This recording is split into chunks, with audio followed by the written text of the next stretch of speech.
Salut tout le monde, j'espère que vous allez bien, que vous êtes en pleine forme et que vous êtes bien installés. Bienvenue dans cette nouvelle vidéo, une vidéo qui fait suite à ma vidéo précédente que j'ai sortie il y a 2-3 jours.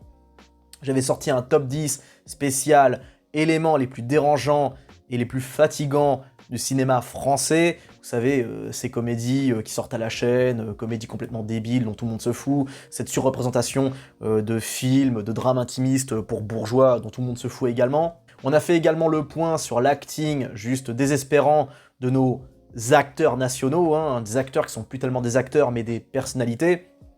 Je veux dire, ça fait des décennies que Depardieu nous faisait du Depardieu, que Gérard Lanvin nous faisait du Gérard Lanvin, que Didier Bourdon nous fait du Didier Bourdon, et que Christian Clavier nous fait du Jacouille la fripouille. Je voulais me contenter de cette simple vidéo, mais vous avez été très réactifs et très nombreux à donner votre avis dans les commentaires, et je vous ai poussé un peu, c'est vrai, mais je ne m'attendais pas à ce que les commentaires soient aussi qualitatifs, très généralement ils le sont, mais là vous avez poussé le curseur encore un peu plus loin que d'habitude, et vous êtes nombreux à avoir donné d'autres arguments, d'autres points que je trouve moi aussi juste insupportables dans le cinéma français, et il fallait qu'on en parle. Donc pour l'occasion, je vous ai fait cette deuxième vidéo, cette deuxième partie, j'espère qu'elle va vous plaire, installez-vous bien. J'ai ajouté moi aussi quelques points, je vous dirai lesquels, mais la plupart d'entre vous m'ont sorti des arguments valables, des commentaires de qualité. Je les ai bien lus, et je vous ai synthétisé tout ça. J'espère que ça va vous plaire, je vous souhaite un excellent visionnage. Allez, perdons pas plus de temps, c'est parti, bam! Alors en 10e position, on va commencer soft. Parmi les clichés les plus lourds du cinéma français, il faut qu'on parle de ce cliché. Un cliché qui était, pour moi, qui tient son origine dans un film scandinave, finlandais, suédois, je sais plus. Quand j'étais au lycée, notre prof de français nous a fait découvrir ce film, Le Lièvre de Vatanen. Un film qui est sorti dans les années 70. Le film met en scène un gars, un citadin, qui est représentant de commerce pour une boîte d'après-rasage ou je sais pas quoi. Le mec, il vrille, il en a marre de sa vie d'urbain citadin, et il décide de renouer contact avec la nature en se cassant dans la campagne scandinave. Le mec, il se construit des cabanes, il chasse, il fait ses propres fringues, tout ça, et en gros, ce film, c'est une ode à la liberté, une ode au... comment ça s'appelle, je veux pas dire à l'enracinement, mais il y a une dimension très noble dans la mise en scène. Ça rappelle un petit peu Into the Wild, dans un autre genre de comment ça s'appelle, de Sean Penn. Mais bref, en tout cas, c'était un film qui était plutôt marquant, que j'avais beaucoup apprécié.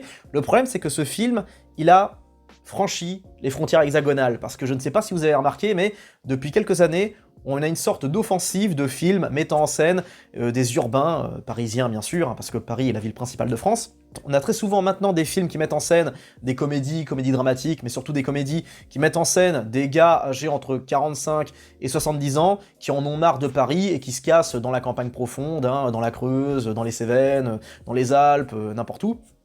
Parce que les mecs, ils en peuvent plus de Paris, ils en ont marre de leur quotidien, de leur train de vie, de leur vie absolument horrible, parce que généralement, ce qu'on met en scène comme personnage, c'est des gars qui sont des photographes de mode, des magistrats, des publicitaires, des ingénieurs, et puis pas des petits ingénieurs, des mecs qui bossent sur des gros projets, des trucs comme ça, je sais pas moi, des chirurgiens esthétiques, des gars comme ça, et des écrivains aussi, bien sûr, et les gars, ils en ont marre de leur vie à Paris, et ils se cassent pour couper du bois, pour tondre des moutons, pour devenir des caricatures de bouseux de la campagne profonde. Et ça me fait marrer parce que bon, généralement on va mettre en scène, comme j'ai dit, des personnages qui ont qui habitent, qui vivent dans des environnements sociaux vraiment privilégiés. On va jamais mettre en scène un mec qui fait les 3-8 dans une usine PSA de Sevran, ou alors un plongeur dans un Buffalo Grill qui est basé en bordure d'un centre commercial dans la banlieue du 92. On va jamais mettre en scène des mecs comme ça, qui eux auraient des raisons légitimes d'en avoir marre de leur taf. Mais non, on va toujours mettre en scène des bourgeois ou des surbourgeois qui ont pourtant tout pour être bien, qui ont des beaux appartements, qui ont des fonctions, qui ont des privilèges, etc. Et puis souvent des résidences secondaires, ou qui ont les moyens de pouvoir s'acheter un lopin de terre ou une baraque à l'autre bout de la France. Et ce qui est marrant, c'est qu'en plus, c'est que Paris est montré comme une ville, enfin les mecs, ils viennent de Paris, ils sont traumatisés, quoi, c'est le Vietnam, quoi, la ville de Paris qui est tentaculaire, qui est... alors, j'entends bien que Paris a ses défauts, dès que je peux éviter Paris, je le fais, je déteste y mettre les pieds, mais parce que ce n'est pas ma ville de base, je ne suis pas habitué à ce genre d'environnement. Et je conçois que ce genre d'environnement, l'environnement parisien, ça doit pas spécialement être génial, hein, parce que bon, c'est très dense, tout le monde se marche dessus, c'est en même temps gigantesque, et à la fois c'est microscopique, enfin je sais pas trop si vous voyez ce que je veux dire. Sans parler des tensions vraiment palpables dans certains coins, je suis pas du tout un fan de Paris, mais vous écoutez ces mecs-là, qui pourtant, dans les films, quand ils racontent leur life à Paris, on comprend bien que ces gens-là vivent pas dans les coins les plus hardcore, les plus dangereux, ni rien. Vous les écoutez parler de Paris, ils vous parlent de cette ville comme si c'était Cyberpunk 2077, quoi. Comme si, je sais pas, on parlait de New York City, d'Hong Kong, de Tokyo, ou alors d'une grosse mégapole... comment dire, surpeuplé du Bangladesh ou des bails comme ça, quoi. Oh les gars, c'est que Paris, hein. Vous faites 1 heure de RER, vous êtes dans la campagne profonde, vous êtes sur Beauvais, vous êtes dans des coins où c'est plat, où il y a des champs partout, où il y a quelques forêts, enfin Paris, c'est pas la ville sururbanisée, comment dire, ultra méga dense, infranchissable. Des villes comme Tokyo, Kyoto, j'en sais rien, des coins comme ça, vous en avez pour, je sais pas moi, 4-5 heures de train avant de pouvoir voir autre chose que des buildings. Donc c'est... je trouve ça assez... moyennement original, hein, de nous sortir régulièrement ce genre de film, car il y en a beaucoup, hein, et c'est un peu cliché, ouais, le coup du bourgeois parisien qui en a marre de Paris parce que c'est intenable, c'est invivable, et il se réfugie dans la campagne pour devenir une caricature de campagnard, plus campagnard que les campagnards, bref, c'est le dream du bobo parisien originel, quoi, et bah ça fallait qu'on en parle. Et je précise que ce point ne vient pas de moi, mais de quelques abonnés qui ont relevé ce running gag typiquement français. En 9ème position, alors là par contre ça vient de moi, c'est les remakes français. Et quand je parle de remakes français, je ne parle pas de films français adaptés à l'étranger. C'est rarement le cas, mais de temps en temps ça peut arriver. Par exemple, je l'ai dit, mais la série HPI a été adaptée en série américaine. Et par exemple, La Totale a donné le film True Lies de James Cameron. Pas mal.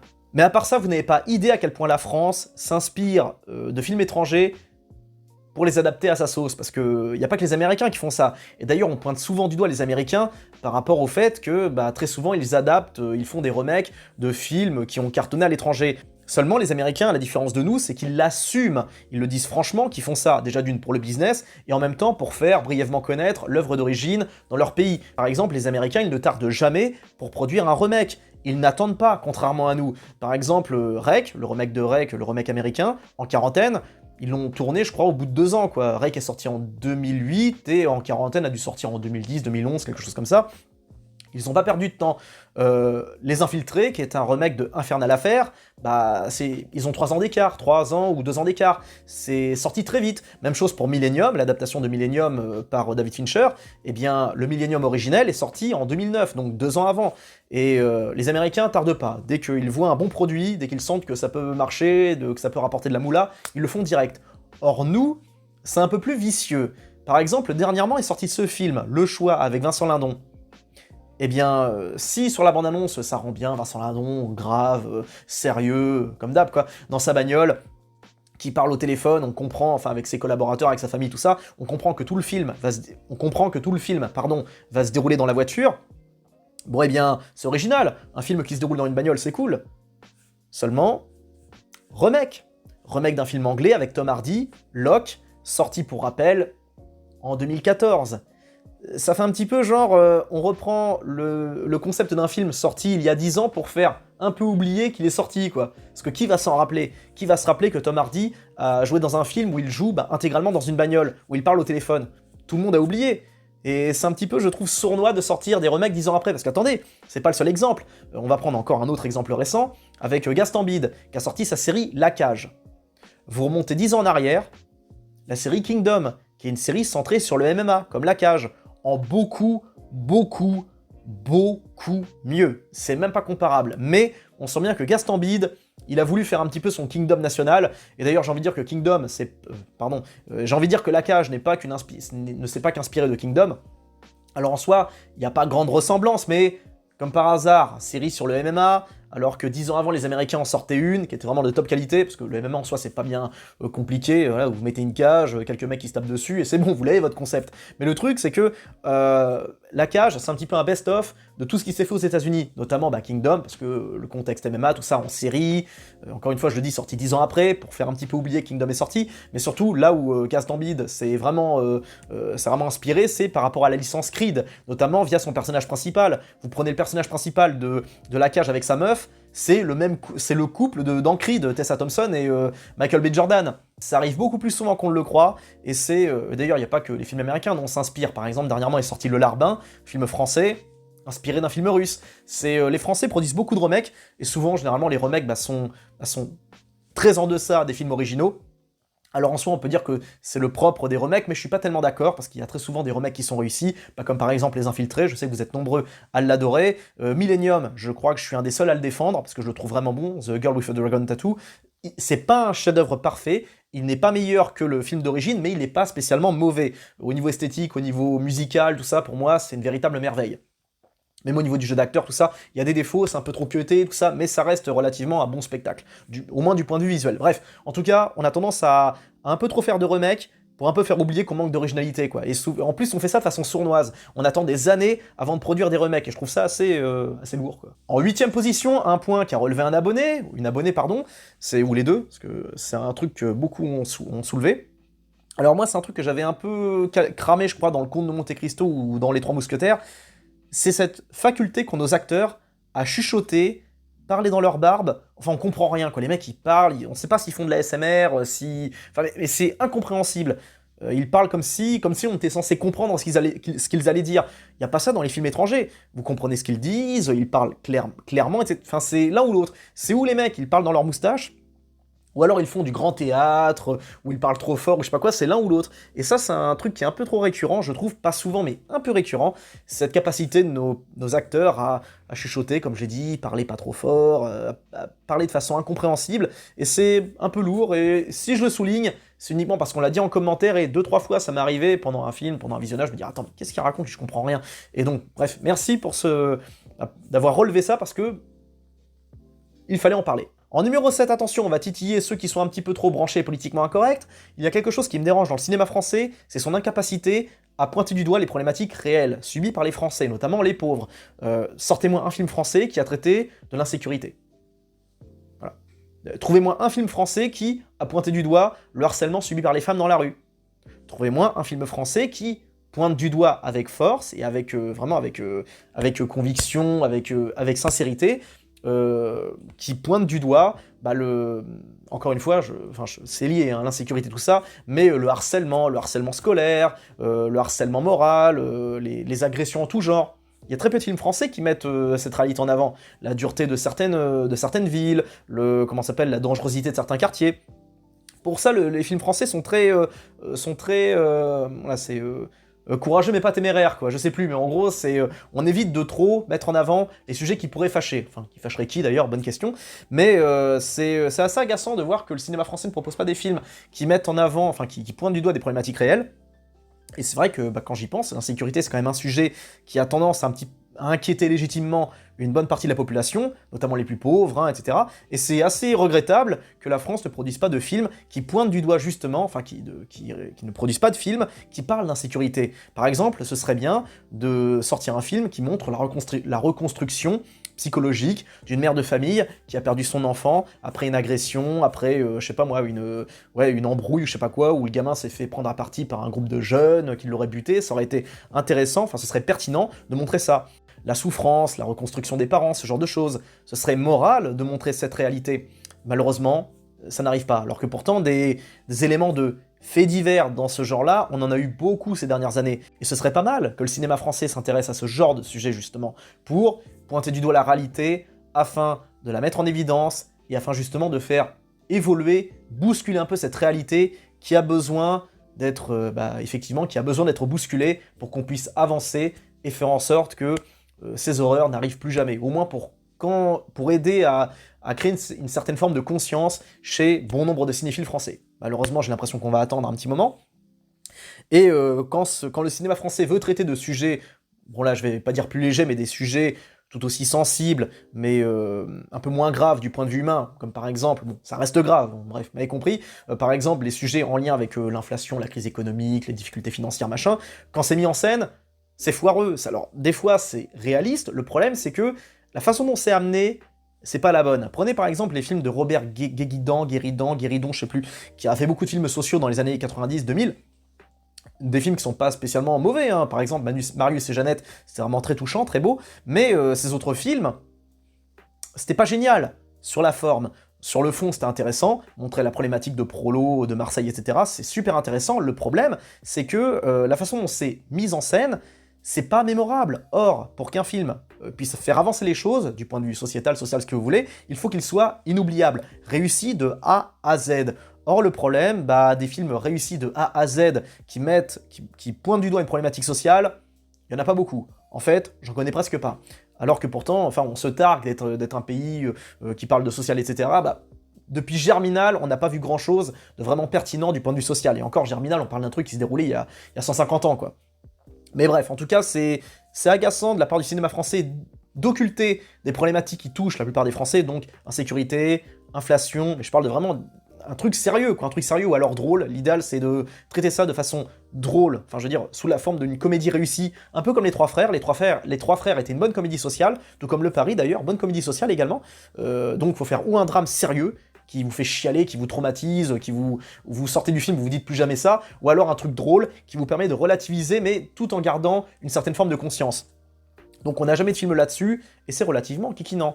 Et généralement, parce que là je pensais pareil au harcèlement, etc., quand on veut nous montrer des films sur le harcèlement, sur les violences faites aux femmes, là aussi c'est foiré. Dernièrement j'ai vu Les Femmes du balcon, sur le balcon, je sais pas quoi, alors sur la forme c'était assez réussi, là pour le coup là c'est même pas une question, là la forme était bien gérée, le mec qui plaçait la caméra, ou la femme, pardon, il savait très bien faire le truc, il y avait une mise en scène qui était très travaillée, mais par contre, du point de vue du fond, mais c'était grotesque. Je vais pas revenir dessus, mais j'ai vu ça dernièrement, je pourrais en parler pendant des heures, mais je vais rester là-dessus. En tout cas, le déni de problématique qui est touché par une bonne partie des Français, c'est assez préoccupant, quoi. On parle jamais des problématiques subies par les jeunes dans la province qui galèrent, même chose pour les gens qui sont... C'est les dépressifs en France, par exemple. On a très peu de comédies ou de films sérieux sur la dépression en France, ou sur les raisons du pourquoi les gens sont en dépression, pourquoi il y a autant de gens qui sont mal dans leur peau. Moi, je pense que c'est en partie dû à cause, justement, en partie de ce manque d'énergie, ce manque de niaque qui est propre à l'entertainment français, qui manque... Enfin, il nous manque cette énergie, il nous manque cette espèce de vitamine B médiatique qui nous est indispensable pour qu'on puisse, on va dire, aller de l'avant. Mais ça, c'est encore un autre sujet. Je suis prêt à partir dans un tunnel là-dessus, donc je vais m'arrêter là. On va passer à l'autre, au point numéro 6, qui est un point qui rejoint le point numéro 7, c'est le mépris du prolétariat. Parce que oui, quand on a des films qui mettent en scène des prolos, des galériens, c'est plus ou moins pour se foutre de leur gueule, comme par exemple Les Tuches. Les Tuches, j'ai jamais pu supporter parce que il y a quelque chose de... C'est pas drôle de se moquer des cassos, enfin de les mettre en avant de cette façon, je trouve ça assez... je trouvais ça immoral, et aussi je ne parle même pas du misérabilisme, comme on voit par exemple dans les films de Bruno Dumont, comme on a vu dans L'Empire, ce truc, quoi, où on montre les gens du Nord comme des gogoles, quoi. Enfin, moi, je serais un mec du Nord, j'aurais pas aimé qu'on me représente comme ça, quoi. Et il y a ce côté un peu moralisateur en mode oui, mais non, mais c'est pour donner la part belle. Enfin, les mecs, ils se prennent pour Victor Hugo, quoi. Non, mais les gars, vous rendez pas service aux Français en les montrant de cette manière. Il y a façon de faire et façon de faire. Les Américains, par exemple, ils ne montrent jamais les rednecks de façon négative. C'est très rare. Généralement, ils les montrent simplement tels qu'ils sont, sans en faire des caisses, sans en faire des tonnes. Parce que c'est là aussi qu'on voit la différence entre le cinéma français et américain, c'est que les Américains, eux, ils parlent à tout le monde. Aussi bien au redneck de la Géorgie profonde, le mec qui a le drapeau confédéré sur son t-shirt, que le bobo urbain de centre-ville hipster. Il y a une certaine forme de respect des populations et des individus, des ethnies. Il y a une certaine forme de respect pour les citoyens américains, alors qu'en France, on sent bien le mépris de classe pour les pauvres, les prolos, ces mecs-là. Donc il y a ce mépris qui est vraiment palpable. Par exemple aussi, ça qui m'avait fait halluciner, c'était dans un film que j'avais pourtant apprécié, cette comédie dramatique pour Bobo, la suite des petits mouchoirs, nous finirons ensemble. Il y a un passage où il y a Marion Cotillard qui joue une Bobo de centre-ville, originale, et en gros, elle va avec ses potes faire les courses, et elle fait chier, elle est sur le parking, elle bloque une bagnole de prolos qui veulent aller faire leurs courses, et en gros, le mec, il dit « Ouais, est-ce qu'elle peut partir? Est-ce que je peux passer avec la bagnole ?» Et en gros, il est le mec est un peu trop dur envers la bobo, et il y a Marion Cotillard qui s'énerve, et en fait, la scène, plus ou moins, nous fait prendre parti pour Marion Cotillard et sa bande de comment ça s'appelle, de petits bourgeois parisiens qui sont en excursion dans la province. Ici, les prolos sont pas ridiculisés, mais pointés du doigt en mode c'est des emmerdeurs, qui manquent de... Enfin, voilà quoi, vous voyez à peu près ce que je veux dire. Maintenant, il est temps qu'on parle d'un point numéro 5, pareil, qui a été très souvent mis en avant par ceux qui ont commenté, donc forcément, faut que j'en parle, et c'est également une chose que j'ai remarqué, c'est l'omniprésence de films qui traitent de réfugiés ou de migrants. C'est une mode, quoi. Ça rejoint d'ailleurs le point numéro 6 et 7, à savoir le mépris des prolos, parce que on ne met pas en avant les prolos. Enfin, pour mettre les prolos en avant galériens, alors là, il n'y a plus personne. Par contre, mettre en avant la problématique subie par les migrants, les réfugiés, là, il n'y a pas de problème, il y aura 50 films par an. Alors en soi, moi j'ai totalement conscience que ce que vivent les réfugiés, c'est pas facile, les mecs qui sont obligés de faire livreur Uber Eats, faire cumuler 2-3 tafs, machin, mais j'ai conscience que ces mecs-là, ce qu'ils vivent, c'est pas fun du tout. C'est de taper la traversée, machin, devoir être esclave pour des bobos urbains, ça doit être terrible. Mais le truc, c'est que le cinéma français a tendance à avoir, a voulu surfer sur cette mode, et je pense qu'il va continuer encore, mais on a eu je sais pas combien de films de migrants ces dernières années, et c'en est presque un running gag, quoi. On se demande s'ils font pas exprès, quoi. Je crois que l'année dernière, on a eu 3 ou 4 films sur le même sujet en même pas un mois. Dernièrement, on a eu celui-là, l'histoire de Souleymane, qui est un livreur Uber Eats en galère, on a eu ce film-là, ce film-là, ce film-là, et ils ont tous le même point commun, en plus d'être moralisateur, donneur de leçons, etc., puis bien évidemment très critique envers la société française, et quand on dit société française, là, on parle pas des bobos, on parle ni des gens qui sont plus ou moins responsables du dumping social ou des problématiques, de la misère subie par les pauvres. Non, non, ce qui est pointé du doigt, c'est la France, donc ça veut dire tout le monde. Il n'y a même pas de... Non, c'est tout le monde en prend pour son grade.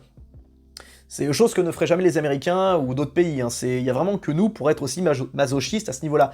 Et ces films-là ont tous un point commun, c'est tous des échecs commerciaux, parce que ces films-là, personne ne va les voir, et certainement pas ceux qui défendent les réfugiés, les migrants, les clandestins, machin, etc. Ils ne vont pas voir ce genre de film, ne serait-ce que pour aider ou je sais pas quoi. Dernier temps, il y a eu une grosse offensive sur les films qui mettent en scène des réfugiés, des gens qui traversent la frontière, machin, qui doivent esquiver les méchants gendarmes, qui doivent éviter les Français racistes, qui les attendent avec le 12 et les meutes de chiens ou je sais pas quoi, bref, c'est juste grotesque, cringe, et c'en est drôle. Moi, perso, ça me fait marrer, honnêtement, ça me fait rire. Ça me fait rire de voir, je vais pas les voir ces films, mais ça me fait marrer de voir que ces films sont produits quasiment à la chaîne, c'est un générateur de... c'est ChatGPT qui produit ce genre de film, et je trouve ça... comment ne pas en rire, quoi. En 4ème position, alors ça c'est un truc typiquement français, et qui est problématique, c'est le bouclage sur le passé, et principalement sur le passé le plus sordide. J'ai vu combien de films sortis ces dernières décennies sur la collaboration, par exemple. Ça sert à quoi de sans arrêt remuer le passé? Ça sert à quoi de... Par exemple, même chose pour la guerre d'Algérie. On a eu combien de films sur la guerre d'Algérie? Les Américains, eux, ils ont fait 100 fois pire en termes de guerre, etc. Pourtant, jamais ils vont mettre en scène des films qui vont flageller leur nation. Ils ont fait des films critiques, par rapport notamment à la guerre du Vietnam, comme par exemple Oliver Stone, son film Platoon, et surtout Né un 4 juillet, ce sont des films 1000 fois plus pertinent que ce qu'on a vu, nous, par exemple, sur la guerre d'Algérie. Le seul bon film français sur la guerre d'Algérie, c'est L'ennemi intime, qui est pour moi un véritable chef-d'œuvre. C'est presque même pas un film français, tellement il est réussi. Vraiment, grosse surprise avec Benoît Magimel et Dupontel, excellent. Aussi bien au niveau du fond que de la forme. Rares sont les films français à m'avoir autant touché. Et donc, bref, c'est le seul film de guerre vraiment réussi, mais en gros, quand on fait allusion à la guerre d'Algérie, etc., dans les films français, c'est toujours plus ou moins pour pointer du doigt la France, la France, la France, les Français, machin, etc.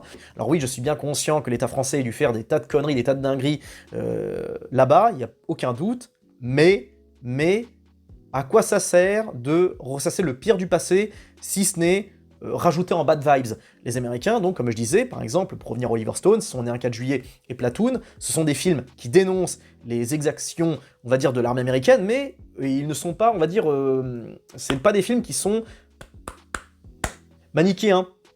Ils vont pas montrer les Vietnamiens que comme des pauvres victimes, au cœur pur, etc. Ils vont montrer la réalité de la guerre. Les soldats se battent, meurent, du côté des Américains, il y a des bons, il y a des mauvais. C'est intelligent, c'est tout simplement intelligent. Il n'y a pas de, de parti pris. Ça montre la réalité, plus ou moins dans un sens et plus ou moins dans l'autre, mais globalement, c'est factuel, et surtout, déjà, c'est inoubliable, tout le monde se rappelle de Platoon, tout le monde se rappelle de Né un 4 juillet, des films sur la guerre d'Algérie qui sont sortis ces derniers temps, j'en ai vu quelques-uns. tout le monde a oublié, quoi, à juste titre. Et même chose pour les films sur la collaboration. On en a fait je sais pas combien, quoi. Est-ce que franchement vous pensez que c'est bon pour le mindset de rappeler ça? Est-ce que vous croyez que les Français vont devenir moins collabos parce qu'on fait des films sur les collabos, quoi? Ça pareil, c'est un biais cognitif qui est insupportable, parce que c'est complètement faux. C'est pas parce que vous pointez du doigt le côté nocif de quelqu'un que vous allez l'effacer. Au contraire, vous allez juste faire entrer l'individu en question dans une espèce de boucle, dans une espèce de dark side, où le mec va rentrer dans une spirale infernale, où il va se flageller et partir dans des idées noires. Ce qu'il faut montrer, c'est l'exemple. Les héros, les guerriers, les humanistes, les gens qui ont fait avancer l'humanité. C'est eux qu'il faut montrer pour inspirer les autres. Quand vous montrez les côtés les plus noirs de votre histoire, et croyez-moi, des côtés sombres dans l'histoire, il n'y a que ça. Je rappelle que la collaboration à l'époque, enfin, c'est ça aussi qui m'énerve, c'est que on montre ce qu'ont fait les gens à l'époque sans se poser la question de nous, ce qu'on ferait aujourd'hui. Je pense qu'une bonne partie des gens aujourd'hui feraient 100 fois pire que ce qu'ont fait les ancêtres, qui à l'époque, eux, cherchaient plus ou moins qu'à survivre. Et faut prendre ça avec une certaine forme de recul. Le problème, c'est que le cinéma français est incapable d'avoir du recul à ce niveau-là. C'est du manichéisme à fond les ballons, et c'est surtout des œuvres moralisatrices qui sont là pour... À la fin du film, vous devez vous sentir coupable et partir en pleurant. Enfin, c'est pour moi pas la meilleure des choses à faire. Et les films sur la collaboration, sur tout ça, alors oui, j'entends bien encore une fois que c'était terrible cette époque. J'entends bien, mais le montrer de cette manière, c'est pour moi pas vraiment sain du point de vue du mindset, du point de vue... Il y a eu des très bons films, attention, comme Monsieur Batignolles. Monsieur Batignolles est génial. Très bon film de Gérard Jugnot, je crois que c'est d'ailleurs son dernier bon film, et ce film est ultra touchant. Mais, force est là-dessus, sur les travers de la France, sur ce qu'a fait la France de pire, c'est pas le meilleur des bails. Je pense qu'au contraire, on devrait davantage se focus sur les bonnes choses que les mauvaises. Je dis ça, je dis rien, hein. Et justement, ça nous fait embrayer sur le point numéro 3, on n'a pas de film historique en France. Enfin si, on a des films historiques, mais c'est des films historiques qui sont chiants comme la mort, où on n'apprend rien, où on est plus dans la posture et la pose, où généralement, quand on a des films historiques, c'est sur la Révolution française ou la cour à Versailles. Dernièrement, on a eu Jeanne du Barry avec Maïwenn. J'aime beaucoup Maïwenn, mais là, elle s'est tapé un ego trip avec Johnny Depp. Elle voulait se voir en princesse qui monte les échelons à Versailles. Film qui est très beau visuellement, mais qui est pas ouf, on est loin de Monroy et de Police, mais en gros, on a souvent des films sur cette époque-là, et qui mettent en scène une espèce de... Enfin, c'est...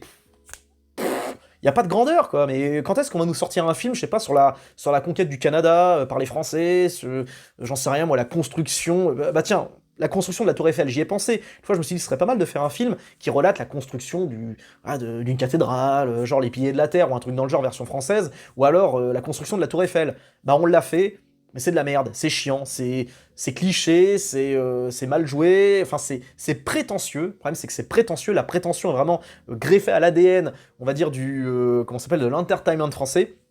Et donc, ce film sur la Tour Eiffel est tout simplement foiré et oublié d'ailleurs, alors que pourtant il y avait un potentiel. Les Américains auraient fait ça, ils vous auraient fait un chef-d'œuvre. Et en fait, malheureusement, mais pour l'histoire de France, il faut malheureusement compter sur les Américains pour la magnifier, quoi. Il y a qu'eux qui sont à peu près capables de faire ça.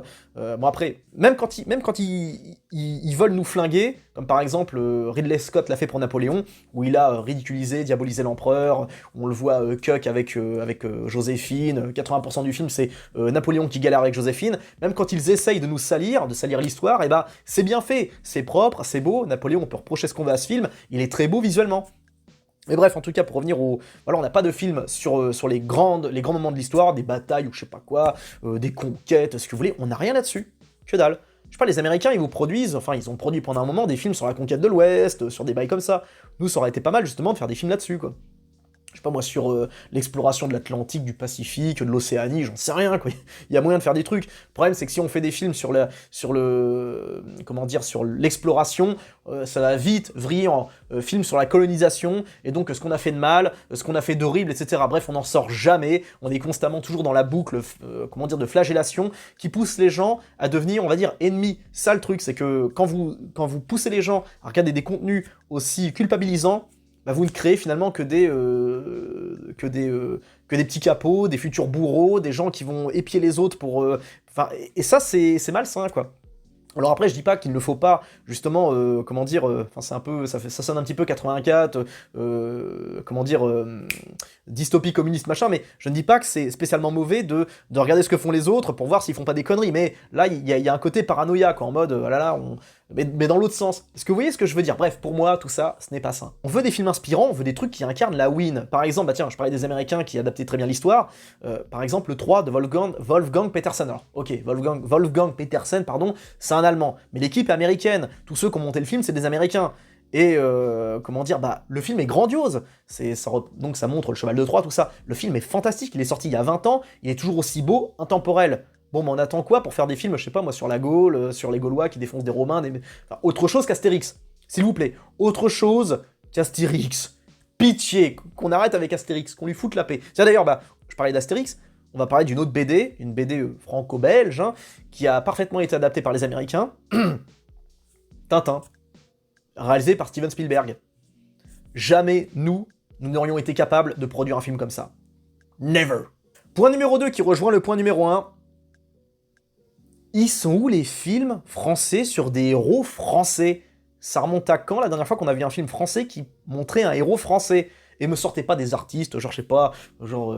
On a eu des biopics, alors là on en a eu des biopics, hein, sur Claude François, sur Aznavour, sur Edith Piaf, sur Rodin, sur ces mecs-là. On en a eu hein, des biopics, hein. On va en avoir un sur Johnny Hallyday, on en a eu un là sur Saint-Exupéry, là, mais...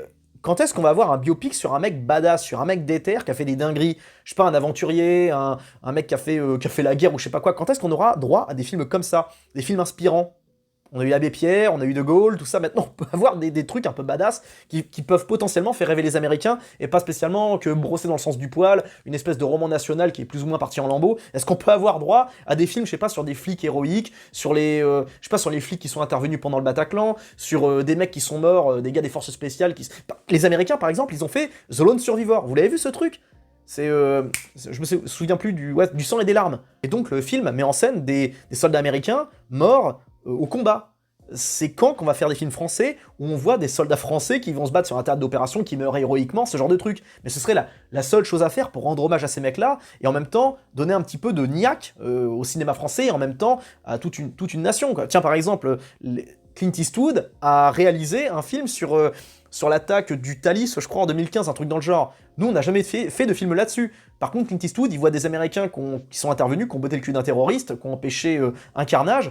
Ils font un film là-dessus, quoi, pour inspirer les... Alors après, je l'ai pas vu, je sais pas ce qu'il vaut, mais j'ai eu des bons retours autour de moi. Pareil, bah, Clint Eastwood a fait un film sur Chris Kyle. Quand est-ce que nous, on va faire un film sur des soldats, Parce que tout le monde fait ça, hein, sauf nous. Parce que c'est une idée fasciste, rétrograde, machin, ce que vous voulez. Bon bref, en tout cas, les autres ils le font, c'est cool, ça marche, ça rapporte des millions de dollars, et ça inspire des jeunes, et puis surtout c'est des bons divertissements. Et donc, quand est-ce qu'on va avoir droit à des films là-dessus, quoi? Parce que, alors de temps en temps on en a, mais de temps en temps, encore une fois, ne me sortez pas les exceptions, parce que les exceptions ne feront jamais les généralités. On a eu le film de Ninet, là, sur Vivre et Périr, donc sur un pompier qui a été malheureusement le pauvre, qui a été brûlé à je sais pas combien de degrés pendant un tas d'opérations, mais le problème, c'est que ce film est très larmoyant, tu vois, il y a pas ce truc, il y a pas cette niaque à l'américaine, quoi. Américanisons le cinéma français, vite, pour le bien de la France. Et enfin, pour terminer, alors là, c'est un point qui est personnel. J'en peux plus de ces haines de Huck à répétition dans le cinéma français. Il y a tout le temps des scènes de... Bip. Il y a tout le temps des scènes comme ça. Systématiquement, dans notre cinéma, ils ne peuvent pas s'empêcher de caser des scènes. On voit, je sais pas, Jean Dujardin en train de ken une meuf qui a 20 ans de moins que lui. On a vu ça, par exemple, dans Les Chemins Noirs, quoi.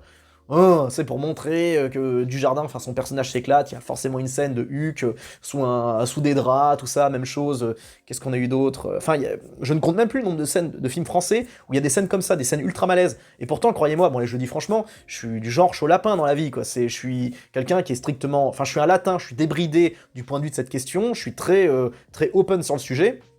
J'ai aucun problème pour parler sexualité avec des femmes, tout ça. Avec les mecs, jamais, d'ailleurs, c'est ça qui est marrant, c'est que avec les gars, jamais, mais au grand jamais, je ne parle de SEXE, quoi. Jamais.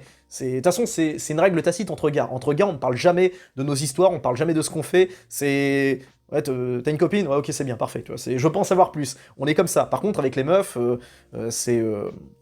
comment dire, c'est beaucoup plus intéressant d'en parler, naturellement. Et, comment dire, c'est... pourquoi je parlais de ça déjà? Oui, je me confie, c'est comme ça, je m'en fous, j'ai rien à cacher. Et le truc, c'est que, bah, je suis très débridé sur la question. Encore une fois, je le dis, je suis un latin, décadent, comme vous voulez. Mais alors, voir ça en film, mais ça me fout mal à l'aise, quoi. Surtout qu'en plus, imaginez, vous allez voir un film où il y a une scène de SEXE, et vous êtes, je sais pas, avec votre mère, votre père, votre famille, votre crush. Dans l'angoisse, quoi. Les Américains, encore une fois de plus, ils ont tout compris. Il n'y a jamais de scène comme ça dans les films américains. Est-ce que vous avez déjà vu Tom Cruise faire une scène de nude avec, je sais pas, dans Top Gun, est-ce que vous l'avez vu coucher avec Jennifer Connelly dans le dernier? Est-ce que vous l'avez vu coucher avec Rebecca Ferguson dans Mission Impossible? Est-ce que vous l'avez vu coucher avec, je sais pas moi, Tandy Newton dans Mission Impossible 2? Non, c'est jamais montré. Vous le verrez juste embrasser sa meuf, et c'est tout. Même chose, j'ai pas souvenir d'avoir vu de scène de SEXE avec Brad Pitt et une meuf dans un film. Jamais. Ils se font juste un bisou et terminé, ça s'arrête là. Ça va jamais trop loin. Enfin, si je me contredis, pardon, il y a ça dans Fight Club, mais on voit pas tellement Brad Pitt. Hein, c'est pour le coup, enfin, vous m'avez compris quoi, pour ceux qu'on voilà. Mais pareil, même ça, c'est même pas montré. Alors que pourtant, Fight Club, c'est un film qui est quand même assez déter, assez énervé du point de vue du message. Et ben même ça, c'est pas montré quoi. Alors pour certains, c'est de l'hypocrisie parce qu'on montre du sang, on montre des flingues, mais faut pas montrer de scènes de. Bah moi personnellement, je trouve ça très bien quoi, parce qu'au moins ça crée pas le malaise. Et encore une fois, les Américains, l'entertainment, c'est eux qui l'ont inventé. Ils savent ce qu'il plaît aux gens et ils savent ce qu'il ne plaît pas. En tout cas, les scènes de SEXE, ça me saoule, parce que c'est systématique, on a ça très souvent dans les films français, et c'est une façon un petit peu de meubler, d'ajouter un petit peu de... Voilà, on case une scène comme ça de 1-2 minutes, et c'est long, 2 minutes, et c'est une manière pas chère de remplir un film, et en même temps de garder, on va dire, ce côté, oh là là, on est tellement rebelles, on est tellement originaux, on est tellement, vous savez, tellement politiquement incorrect, et tellement, on est tellement contestataires de montrer des scènes de S dans les films, vraiment. Ah, ça fait 50 ans qu'on fait ça, c'est génial, on est, wow, c'est révolutionnaire. Bon voilà les amis, ce sera tout pour cette deuxième partie, hein. J'espère qu'elle vous a plu, c'était la dernière, vous inquiétez pas, je vais revenir à des sujets un peu plus légers, parce que j'aime pas critiquer pour critiquer, vous inquiétez pas, je vais faire prochainement une vidéo spéciale top film français, j'y pense, parce qu'il y en a quand même, il y a des bons films français dont il faut parler. J'espère que la vidéo vous a plu, si c'est le cas, n'hésitez pas à donner votre avis dans les commentaires encore une fois, et bon, même si je répondrai pas, je ne ferai pas de troisième partie, mais en tout cas, si ça vous a plu, n'hésitez pas à checker les autres vidéos de la chaîne, et si vous aimez le format, je fais des rétrospectives, des critiques cinéma, bref, si ça vous plaît, n'hésitez pas à vous abonner à la chaîne. Et si vous voulez contribuer pour aider au développement de cette belle chaîne, j'ai un compte Tipeee, j'ai un compte Ko-fi, faites-vous plaisir. Si vous le voulez, et surtout si vous en avez les moyens. Plein de bisous à tous, ciao.